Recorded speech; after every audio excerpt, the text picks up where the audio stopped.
বিচারের মাঠে পৃথিবীতে সমস্ত মানুষ যা এসেছে, আছে, যা আসবে, সবাকেই সিজদার আদেশ দেওয়া হবে। তবে আমাকে সর্বপ্রথম আদেশ করা হবে। আমাকে বলা হবে, মুহাম্মদ আপনি সিজদা করুন। আনা আওয়ালু মা ইউদানু লাহু ইয়াউমুল কিয়ামা মা ইউদানু লাহু বিসজুদি ইয়াউমুল কিয়ামা। আমি হচ্ছি প্রথম ব্যক্তি বিচারের মাঠে যাকে সিজদা করতে আদেশ করা হবে। ওয়া আনা আওয়ালু মা ইউদানু লাহু আন ইয়ারফা রাসাহু। আমি প্রথম ব্যক্তি যাকে সর্বপ্রথমে সিজদা থেকে মাথা উঠাতে বলা হবে। তবে তিনি এই কথা বলেছেন, বিচারের মাঠে মানুষ উলঙ্গ অবস্থায় উঠবে, আর প্রথম যাকে কাপড় পরানো হবে তিনি হবেন ইব্রাহিম আলাইহিস সালাম। তখন তিনি তার চেয়ে ইব্রাহিম আলাইহিস সালামের মান মর্যাদা বেশি উল্লেখ করেছেন। সময়ে সময়ে তার চেয়ে মান মর্যাদা বেশি ইব্রাহিম আলাইহিস সালামের মনে হয়, যদিও তিনি নিজেকে সকল নবীর চেয়ে মান সম্মান বেশি এই কথা উল্লেখ করেছেন। আব্দুল্লাহর একটা বই আছে, রাসূল সাল্লাল্লাহু আলাইহি সাল্লাম নবীগণের মধ্যে সবচেয়ে শ্রেষ্ঠ নবী, এই কথাটা প্রমাণ করা হয়েছে। তিনি বলেন, আবুল মায়ুক সাইয়াউল কিয়ামা ইব্রাহিম। বিচার মাঠে প্রথম যাকে কাপড় পরানো হবে তিনি হবেন ইব্রাহিম আলাইহিস সালাম। তবে তিনি এই কথা বলেন, বিচারের মাঠে সর্বপ্রথমে আমার চেতনা ফিরবে, তার মানে আমার জ্ঞান ফিরবে। তখন আমি দেখবো মুসা আলাইহিস সালাম আল্লাহ তাআলার আরশের পায়ে ধরে ঝুলন্ত অবস্থায় আছেন। আমি বলতে পারছি না তিনি আসলে অজ্ঞান হয়েছিলেন কিনা। আসলেই কি তিনি, সব মানুষ যখন মারা গেল অজ্ঞান হয়ে গেল কিয়ামতের ওই ইয়েতে ফেরেশতার বাঁশির আওয়াজের শব্দে, তখন কি মুসা আলাইহিস সালাম আসলে অজ্ঞান হয়েছিলেন? তা আমি বলতে পারছি না। তার মানে তিনি আসলে বলতে চাইলেন তিনি একবার অজ্ঞান হয়েছিলেন এরকম শব্দে তুর পাহাড়ে গিয়ে, হয়তোবা সেটাই তার ঘটে গেছে, আর তিনি অজ্ঞান হবেন না। আমি দেখি তিনি আল্লাহর আরশের পায়ে ধরে ঝুলন্ত অবস্থায় আছেন, তার মানে তিনি অজ্ঞান হননি। আর হয়ে থাকলে আমার আগে তার চেতনা ফিরেছে, এ কথাই ঠিক, সেখানে স্পষ্ট করা হয়নি। তিনি বলেন, ফারিফু উম্মতি আনজুরু ইলা মা বাইনা ইয়াদাইয়া। ওই সময়ে চেতনা ফিরলে আমি আমার চতুর্দিক দেখতে থাকবো, সামনের দিক দেখবো। আমিন খালফি মিসলা যালিক, আমি আমার পিছনের দিক লক্ষ্য করব। ওয়ান ইয়ামিনি মিসলা যালিক, আমি আমার ডান দিক লক্ষ্য করব। ওয়ান শিমালি মিন যালিক, আমি আমার বাম দিক লক্ষ্য করব। আমার চেতনা ফেরার সাথে সাথে বিচারের মাঠে আমি আমার সামনের দিক, পিছনের দিক, ডান দিক, বাম দিক লক্ষ্য করব। ফারিফু উম্মতি মিন বাইনাল উমাম, আমি আমার উম্মতকে চিনতে পারবো এই শত লক্ষ কোটি জাতি উম্মতের মাঝে। ফাকাল রাজুলুন, একজন সাহাবী বলে বসলেন, কাইফা তারিফু উম্মাতাকা, আপনি আপনার উম্মতকে কিভাবে চিনবেন? মিন বাইনি নূহিন ইলা উম্মাতিক, নূহ আলাইহিস সালাম থেকে না আপনার উম্মত পর্যন্ত কত হাজারো লক্ষ কোটি মানুষ গেছে, কত সম্প্রদায় গেছে, সমস্ত মানুষ বিচারের মাঠে উপস্থিত থাকবেন। আপনি আপনার উম্মতকে কিভাবে চিনবেন? চিনার পদ্ধতি কি হতে পারে? কালা রাসূল সাল্লাল্লাহু আলাইহি ওয়াসাল্লাম বলেন, হুম গুরুল মুহাজ্জালুনা মিন আসারিল ওযুয়ে। আরে শোনো, আমার উম্মত খালি চকচক চকচক করবে, ওযুর অঙ্গগুলি খালি ঝকঝক ঝকঝক করবে, ওযুর অঙ্গ দেখে চিনে নিব আমি, এগুলো আমার উম্মত। সম্মানিত মসজিদের মুসল্লি, হাদিস বুখারী মুসলিম। ওযুর গুরুত্ব, ওযুর আপনার কাছে দাম নেই। আপনি মনে করেন যে সালাত আদায় করলে এটা একটা কষ্টের কাজ, অতিরিক্ত কাজ করা লাগে, কি করা যায় তাই তো করি। তিনি বলেন, আমি আমার উম্মতকে চিনতে পারবো, তার আর একটি কারণ আছে।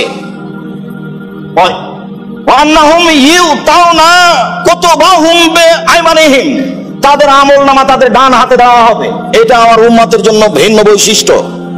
আমার উম্মতের ডান হাতে আমলনামা দেওয়া হবে। তিন নম্বর বৈশিষ্ট্য, আমি তাদের চিনতে পারবো। তাদের সামনে তাদের বাচ্চারা, ছোট ছোট বাচ্চা যেগুলো মারা গেছে সেগুলো খালি ছোটাছুটি করবে। তাদের ছোট ছোট সন্তান যেগুলো মারা গেছে, ছোট সন্তানের অনেক দাম, সেগুলি ছোটাছুটি করবে, দৌড়াদৌড়ি করবে। এই তিনটি বৈশিষ্ট্য দেখে আমি চিনতে পারবো এরা আমার উম্মত। তবে এক নম্বর বৈশিষ্ট্য হলো অজুর অঙ্গগুলি, যেগুলি অজু করেছি সেগুলি ঝকঝক ঝকঝক করবে, এটি দেখে আমি চিনতে পারবো এগুলি আমার উম্মত।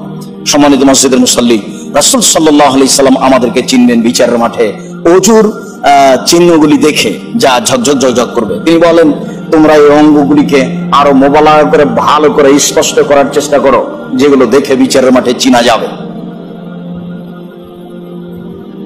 আবু হুরায়রা রাদিয়াল্লাহু তাআলা আনহু বলেন, রাসূল সাল্লাল্লাহু আলাইহি ওয়াসাল্লাম বলেছেন, মান খারাজা মিন বাইতিহি মান তাওয়াদ্দা ফাহসানাল ওযুয়া, কেউ যদি অজু করে, সুন্দর করে অজু করে, সব সময় দেখবেন সুন্দর অজু, অজুর আবার সুন্দর আছে। অজুর সুন্দর মানে প্রতিটা অঙ্গকে 3 বার করে ধোয়ার নাম সুন্দর অজু। প্রতিটা অঙ্গ একবার ধুলে অজু হয়ে যাবে।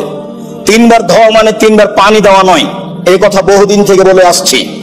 একটা অঙ্গ পূর্ণ ভিজিয়ে দেওয়ার নাম একবার ধোয়া। একবার ভিজাতে 10 বার পানি লাগতে পারে। 3 বার পানি দেওয়া নয়, 3 বার ধোয়া নয়, একবার ধোয়া মানে 10 বার পানি লাগতে পারে। ধোয়া জায়গায় পানি দিয়ে ধোয়ার নাম দ্বিতীয়বার ধোয়া, ধোয়া জায়গায় পানি দিয়ে ধোয়ার নাম তৃতীয়বার ধোয়া। এ হলো সুন্দর অজু। এই কথাটা ভালোভাবে মনে রাখতে হবে। আমি 3 বার পানি দিয়ে ভিজালাম তাই হয়েছে অজু, এ কথা নয়। খুব ভালো করে এই কথা মনে রাখবেন। পৃথিবীর সকল বাঙালি মুসলিম ভাই বোনকে আমরা এই সুন্দর অজু করার জন্য অনুরোধ জানাচ্ছি, যার ফলাফল অনেক বেশি, অনেক ভালো।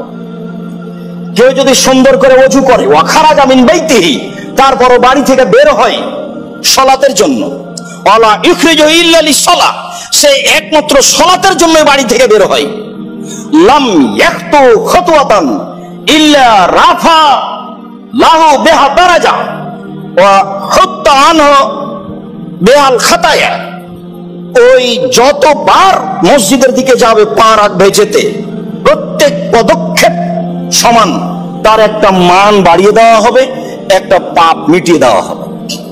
যতবার পা রাখবে ততবার তার একটা মান বাড়িয়ে দেওয়া হবে আর তার একটা পাপ মিটিয়ে দেওয়া হবে।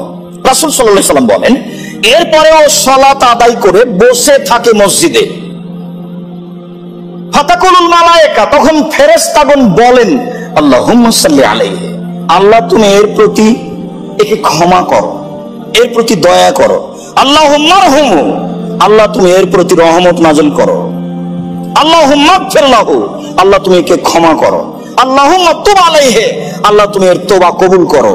4টা বাক্য ফেরেশতা ব্যবহার করেন যতক্ষণ পর্যন্ত আপনি মসজিদে বসে থাকেন। সালাতের পরে মসজিদে এসে 2 রাকাত সালাত আদায় করে বসে আছেন, প্রথম বাক্য আল্লাহুম্মা সাল্লি আলাইহি, দ্বিতীয় বাক্য আল্লাহুম্মা রহমহু, তৃতীয় বাক্য আল্লাহুম্মা গফির লাহু, চতুর্থ বাক্য আল্লাহুম্মা তুব আলাইহি, আল্লাহ তুমি তার তওবা কবুল করো।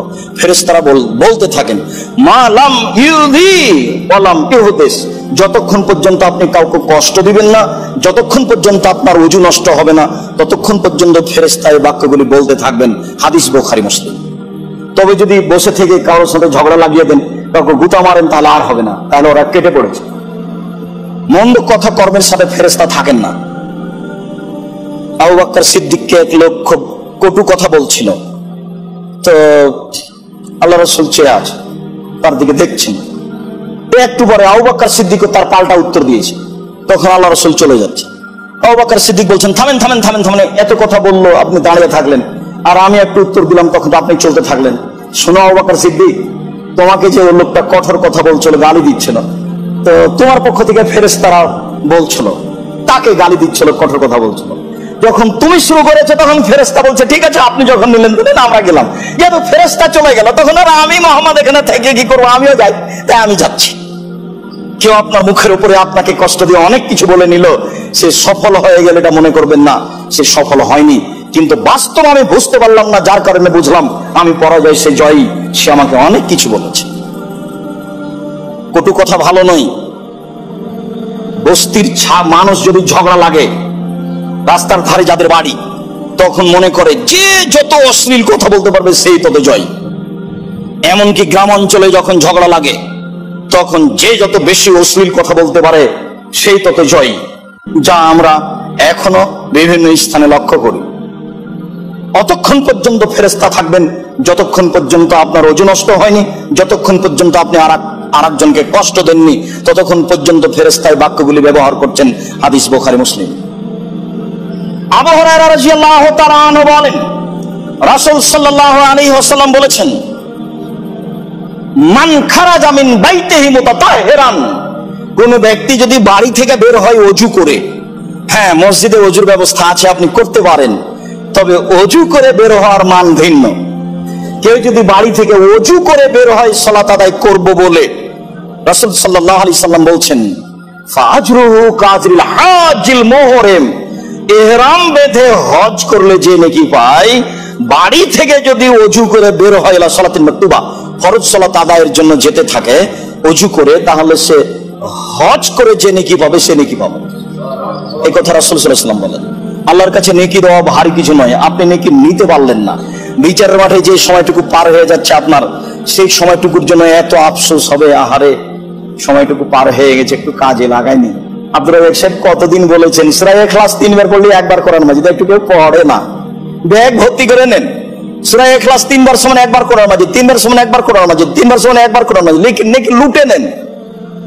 নেকির পথ ঘাট খালি রেডি হয়ে আছে, মানুষ দোকানে বসে আড্ডা পিটে আর একজনের বদনাম করে ক্ষমতা দেখায়, যেটা মানুষের সাধারণত চরিত্র, নোংরা চরিত্র। সম্মানিত মসজিদের মুসল্লি, রাসূল সাল্লাল্লাহু আলাইহি সাল্লাম বলেন, ওমান খারাজা মিন বাইতিহি ইলা তাসবিহ যুহা, কেউ যদি নফল সালাত আদায় করার জন্য ওযু করে বাড়ি থেকে বের হয়, তাহলে আজরুহু কাজরিল মুতামির, উমরা করলে যে নেকি হয় সে নেকি। উমরা করলে যে নেকি হয়, উমরা করলে অনেক নেকি হয়, হজ উমরার নেকি। আরেকটা কাজে হজ উমরার নেকি আছে। রাসূল সাল্লাল্লাহু আলাইহি ওয়াসাল্লাম বলছেন, কেউ যদি ফজরের সালাত মসজিদে আদায় করে জামাতে, তারপর ওখানে বসে থাকে, বসে বসে তাসবিহ তাহলিল করে, হাত্তা তাতলু আশ-শামস, তারপর সূর্য উঠে যায়, ওয়া ইসাল্লি রাকাতাইন, তারপর 2 রাকাত সালাত আদায় করে, কাজরুহু কাজরিল হাজ্জ ওয়াল উমরা তাম্মা তাম্মা তাম্মা, তাহলে সে পূর্ণ হজ পূর্ণ উমরার নেকি পাবে, পূর্ণ হজ পূর্ণ উমরার নেকি পাবে, পূর্ণ হজ পূর্ণ উমরার নেকি পাবে। কথাটি 3 বার বললেন, পূর্ণ পূর্ণ পূর্ণ, মানে নিরাশার কিছু নেই, দুশ্চিন্তার কিছু নেই হবে কিনা। দুশ্চিন্তা দূর করার জন্য রাসূল সাল্লাল্লাহু আলাইহি ওয়াসাল্লাম এভাবে বললেন। তিনি বললেন, মানুষ যদি বাড়ি থেকে ওযু করে ফরজ সালাত আদায় করতে যায়, তাহলে সে হজ করলে যে নেকি পায় সে নেকি পাবে। হাদিস সহিহ। কেউ যদি বাড়ি থেকে ওযু করে নফল সালাত আদায় করার জন্য মসজিদে যায়, তাহলে উমরা করলে যে নেকি পায় সে নেকি পাবে। তারপরে তিনি বলেন, ওয়া সালাতুন আলা ইসরে সালাতিন কিতাবুন ফিল ঈদ, মানুষ যদি সালাতের পরে সালাত আদায় করে, ফরজ সালাতের পরে নফল সালাত আদায় করে, এক সালাত আদায় করার পরে আবার ধারাবাহিক সময় মতো আরেক সালাত আদায় করে, তাহলে তার নামটা লিস্ট হয়ে যায় ইল্লিনের তালিকায়। ভালো মানুষের নাম তালিকা আছে ইল্লিনে, আর খারাপ মানুষের নাম তালিকা আছে সিজ্জিনে। যখন আপনি এইভাবে সালাতের পরে সালাত আদায় করতে পারবেন, তখন আপনার নামটা লিস্ট হয়ে যাবে, তালিকাভুক্ত হয়ে যাবে ইল্লিনে। ভালো মানুষের নাম যে তালিকায় আছে, আদম আলাইহিস সালামের আছে, ইব্রাহিম আলাইহিস সালামের নাম আছে, মুহাম্মদ সাল্লাল্লাহু আলাইহি সাল্লামের নাম যে সব তালিকা আছে, সালেহ সৎ মানুষের নাম যে সব তালিকায় আছে, আপনার নামটাও সে তালিকায় হয়ে যাবে। সম্মানিত মসজিদের মুসল্লি, ওমর ইবনে খাত্তাব রাদিয়াল্লাহু তাআলা আনহু বলেন, রাসূল সাল্লাল্লাহু আলাইহি সাল্লাম বলেছেন, মা মিনকুম মিন আহাদিন ইয়াতাওয়াদ্দাউ ফায়ুহসিনুল ওযুআ আও ফায়ুহসিনু ওযুআহু, যখন কোন মানুষ ওযু করে, সুন্দর করে ওযু করে, সুম্মা ইয়াকুলু, তারপরে বলে, আশহাদু আল্লা ইলাহা ইল্লাল্লাহু ওয়াহদাহু লা শারীকা লাহু ওয়া আশহাদু আন্না মুহাম্মাদান আবদুহু ওয়া রাসূলুহু, ফুতিহাত আবওয়াবুল জান্নাতি সামানিয়া ইয়াদখুলু মিন আইয়িহা শা, এই দোয়া পড়লে জান্নাতের 8টি দরজা তার জন্য খুলে দেওয়া হয়েছে। এখন যেটা দিয়ে ইচ্ছে সেটা দিয়ে প্রবেশ করতে পাবে। তবে এই দোয়া, আশহাদু আল্লা ইলাহা ইল্লাল্লাহু ওয়াহদাহু লা শারীকা লাহু, আমি সাক্ষ্য দিচ্ছি আল্লাহ ছাড়া কোনো মাবুদ নাই, তিনি একক, তার কোনো শরীক নেই, তিনি হচ্ছেন, ওয়া আশহাদু আন্না মুহাম্মাদান আবদুহু ওয়া রাসূলুহু, আমি আরো সাক্ষ্য দিচ্ছি মুহাম্মদ আল্লাহর রাসূল এবং তার দাস। এই দোয়াটা যদি কেউ পড়ে, পড়ার সাথে সাথে তার জন্য 8টি দরজা খোলা, যেটা দিয়ে ইচ্ছে সেটা দিয়ে প্রবেশ করতে পারে। হাদিস বুখারী মুসলিম। কিয়ামত পর্যন্ত সন্দেহ ঢোকানোর মতো মানুষের ভিতরে কোনো অনুভূতি জাগবে না।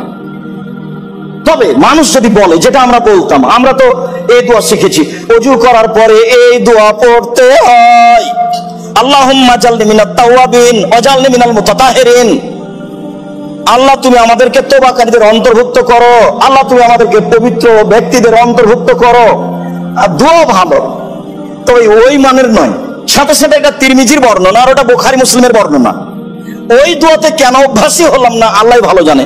হয়তোবা মুহাম্মাদি কায়দা এর জন্য দায়ী, হয়তোবা মসজিদের যারা ইমাম তারাই এর জন্য দায়ী।